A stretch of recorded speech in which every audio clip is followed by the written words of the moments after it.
Olá! O vídeo a seguir é um texto do Substack do Renato Trezoitão. Caso você queira ler o texto, deixarei o link na descrição ou nos comentários. Deixarei esse QR Code aqui na tela caso você queira fazer uma doação via Lightning Network para me ajudar a trazer mais vídeos como esse aqui no canal. Agora fique com o vídeo. Mas antes, não se esqueça de deixar seu like e se inscrever no canal. O vídeo a seguir é um rascunho. Correções e sugestões são bem-vindas. Um esboço de ideias e referências de como os contratos de renda eventual partilhada, Income Share Agreements, IESA, podem ser uma solução, com ou sem respaldo governamental, para o problema do financiamento estudantil, para o colapso da Previdência e para a regeneração de universidades corrompidas em antros de militância por excesso de influência e dinheiro públicos. O contrato consiste em investidor, instituição educacional, parente ou parte com maior acesso, controle e informação sobre estudante, pagar por formação do devedor em troca de percentual de sua renda por tempo determinado, podendo perder riqueza ou multiplicar investimento, aprimorando mecanismos de controle, covenantes e seleção. A execução desse contrato pode ser viabilizada pelo governo, marco legal dando segurança jurídica à sua execução, ou por meios de julgamento e execução privadas com escrow, garantidor fiduciário, árbitro e fiador em multisig. Os dados usados são majoritariamente norte-americanos, mas os mesmos problemas e soluções são observados por todo o mundo, em diferentes graus. A liberdade é o maior recurso que existe e toda corrupção advém da dissociação do controle e propriedade. Isso já foi citado e referenciado nos demais textos, e será demonstrado a seguir. As pessoas respondem a motivações, a maioria das pessoas tende a seguir comportamento dominante, aquele que vale mais a pena. Se a maioria não seguir comportamento de maior custo-benefício, ela vai deixar de ser maioria pela seleção natural. Se bastardo não tem direito a nada, não tem sentido em dar golpe da barriga em casado. Se não existe imposição de paternidade por DNA, não há motivação para haver roubo de esperma. Se não concorda ou entende isso, nem continue, que só vai se aborrecer. Desta maneira, como se observa na realidade e é amplamente demonstrado na economia institucional, recursos naturais não garantem desenvolvimento a países ou regiões, como explicado na doença holandesa. O desenvolvimento é correlacionado a motivações. Onde vale a pena ser honesto, a maioria tende a se comportar cooperativamente criando e acumulando riqueza.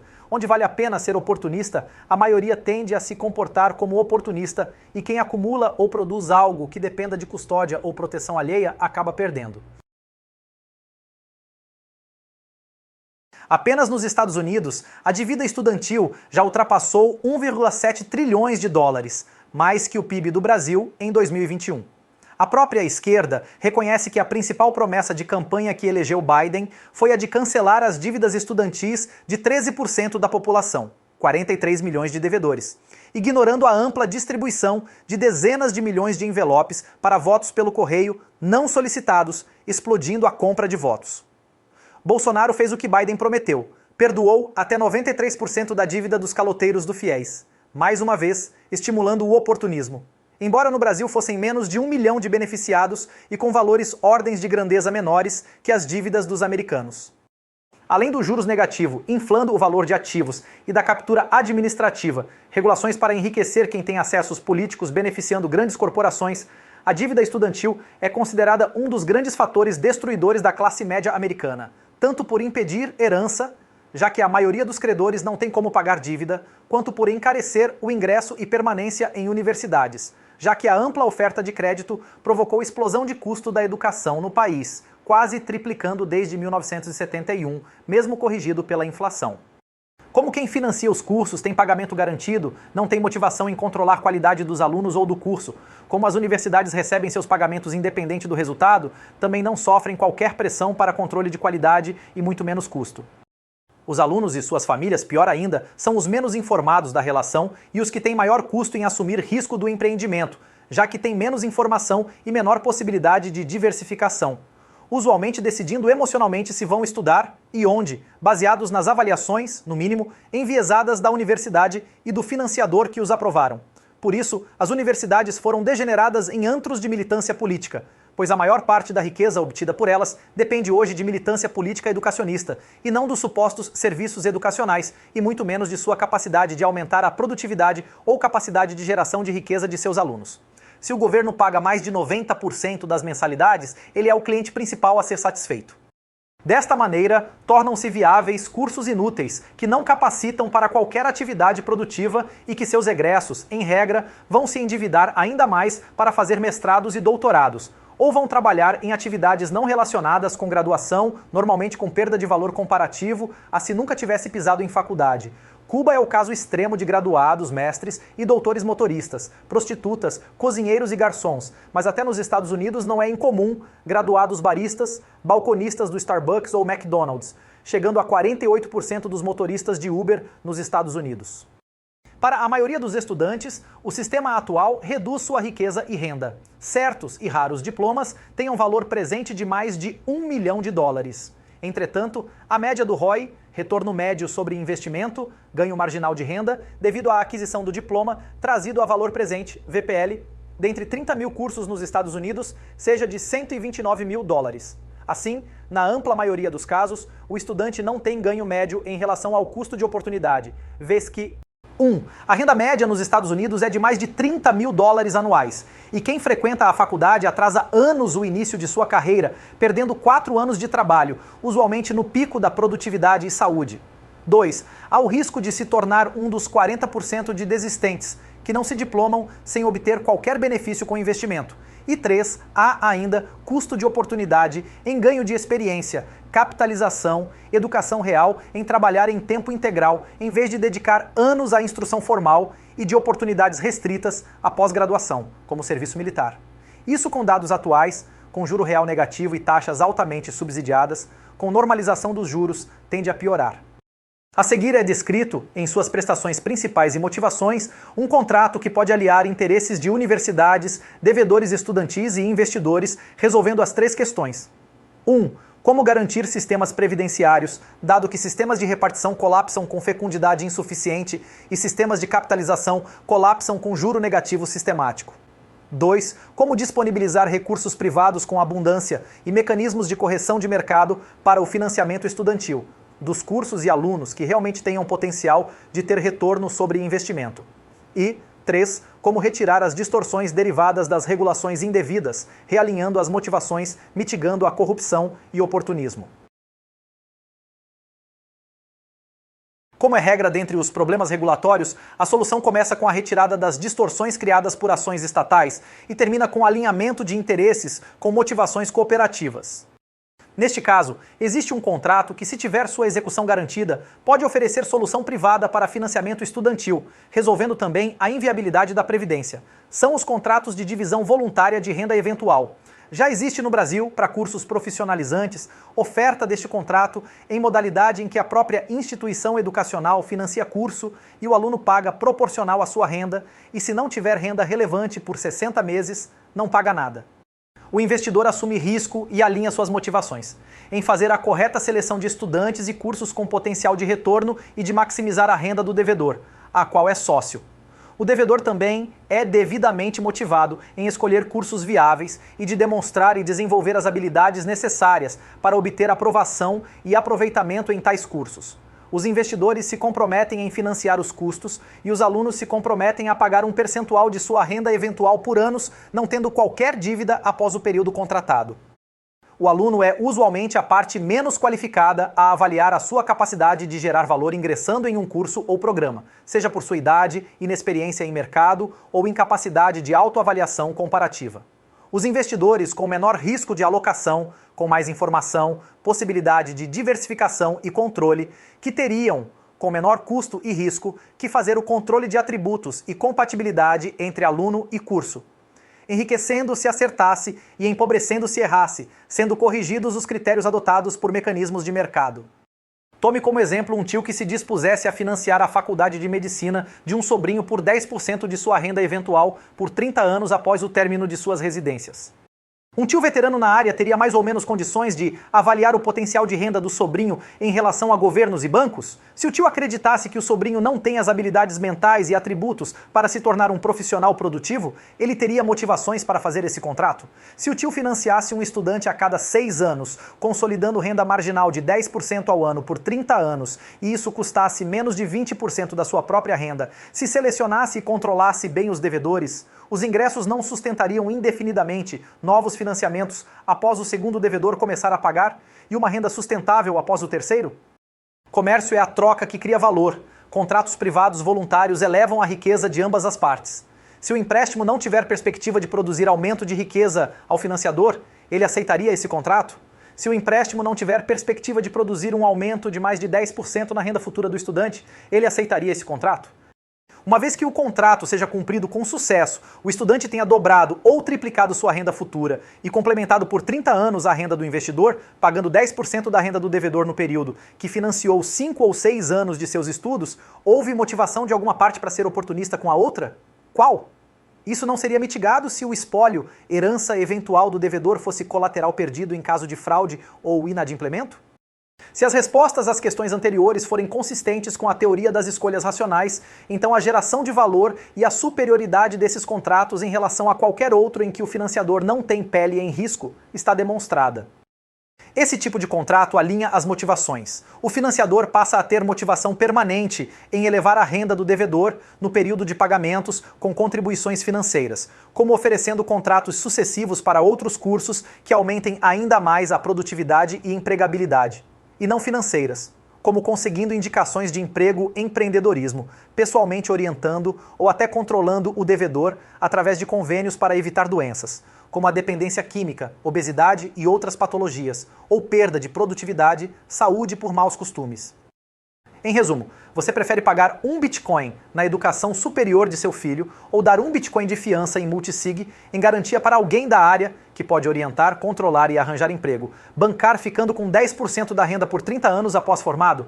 Você prefere que os financiadores e, em consequência, clientes da educação superior sejam A. Empreendedores visando aumento de produtividade e renda dos egressos, ou B. Governos buscando compra de votos, militantes e dependência. Tudo isso maximizado se alunos forem perdedores fracassados? Se você tiver uma empresa em qualquer setor e tiver um afilhado, sobrinho ou agregado com potencial, o que ganha financeiramente pagando faculdade dele sem ISA? Agora, para ficar com 10% do salário dele 30 anos, não valeria a pena de sobra pagar faculdade e cursos, além de orientar o estudante e exigir convênios de seguros de saúde e vida, monitoramento, toxicológico, exercício, dieta e até nootrópicos a depender do caso? Uma questão usual a apresentar essa espécie contratual é: e se o devedor, depois de aproveitar anos de financiamento, não pagar, como controlar a sua renda real? O controle da renda real já é usualmente enfrentado pelos órgãos tributários pelo mundo, mas no caso de um contrato privado, o credor tem ainda mais condições de controle do devedor, seja através de confiança, se for pessoa próxima ao devedor, seja por fiança, perdida em caso de descumprimento, seja através de obrigações acessórias. O credor pode limitar o movimento e as atividades do devedor até a execução do contrato, pode monitorar sua localização, áudio e vídeo ambientes, ou exigir sua presença em local pré-determinado algumas horas por dia. Pode exigir suas declarações de renda e acesso às suas contas, ou até a apresentação de exames ou execução de tratamentos médicos, como toxicológico e uso de nootrópicos, ou seguros de vida e invalidez. O acordo também pode determinar em que condições o devedor pode trabalhar, reduzindo a chance de ocultação de rendas. Se alguém financiar um estudante a se graduar em Direito no Brasil, é natural que o contrato exija que o devedor deva se limitar a fazer concursos públicos até passar, evitando a chance de rendas não declaradas. Ora, se o devedor tem no credor um sócio que tem todo o interesse em aumentar sua renda com contribuições financeiras e não financeiras, o risco de agir como oportunista em um contrato com esse também representa risco de perda financeira, fiança sem respaldo estatal e patrimônio e renda futura em caso de respaldo estatal. Se a família tem patrimônio para ser fiadora, por que não paga logo a educação em vez de servir de fiadora? Como já explicado, os contratos têm mais eficiência quando os atores de menor custo de assunção de risco, com mais diversificação, informação e capacidade de controle. Além disso, o perfil de risco é variado entre aqueles que buscam rendimento e aqueles que visam aumento de patrimônio.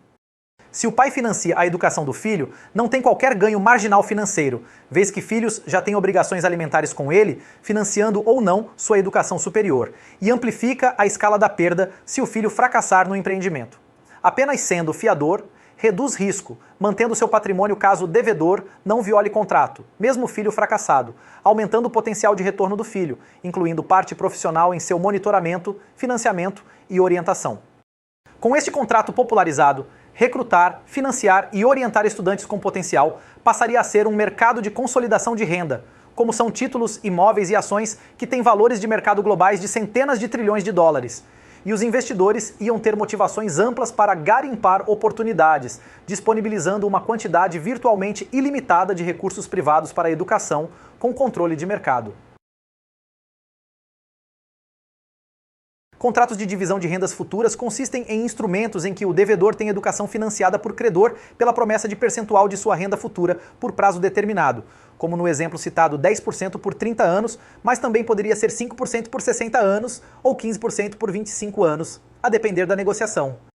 Legalizando e garantindo a execução dos contratos de divisão de rendas eventuais, pode ser garantida a solidariedade intergeracional, resolvendo os problemas de financiamento estudantil e de colapso previdenciário, resolvendo ainda muitos outros problemas como desperdício de recursos públicos em cursos que não geram qualquer valor, a explosão de custos de educação, derivada da oferta subsidiada de créditos sem controle de qualidade dos cursos nem dos alunos, e a instrumentalização das universidades em antros de militância educacionista, vez que no modelo atual a maior parte de sua renda advém de captura administrativa em vez de real criação de riqueza.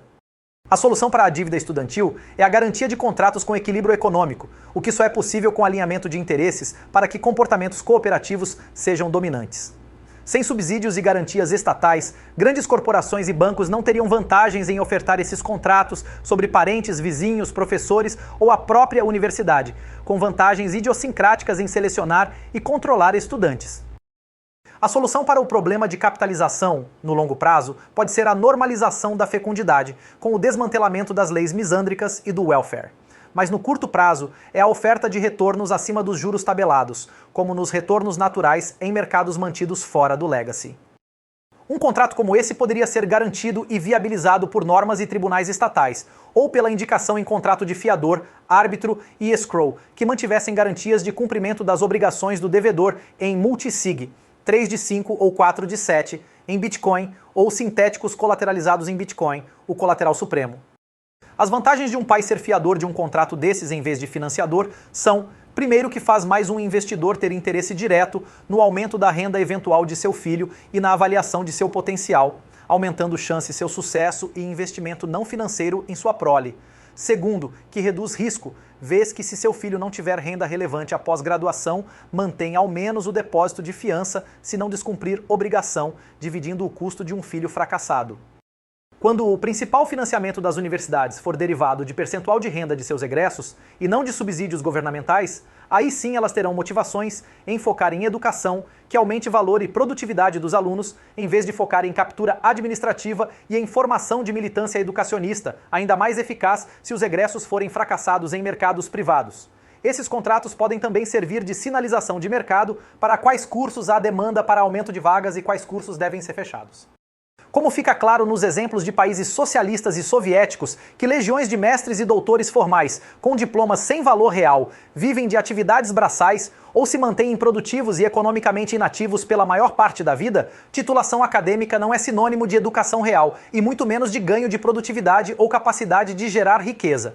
Então, baseado nos dados expostos, as recomendações são: para a maioria das pessoas, cursar uma faculdade representa perda financeira, como demonstrado em número nas referências, considerando custos de oportunidade, até mesmo em dólares, e com juro real negativo.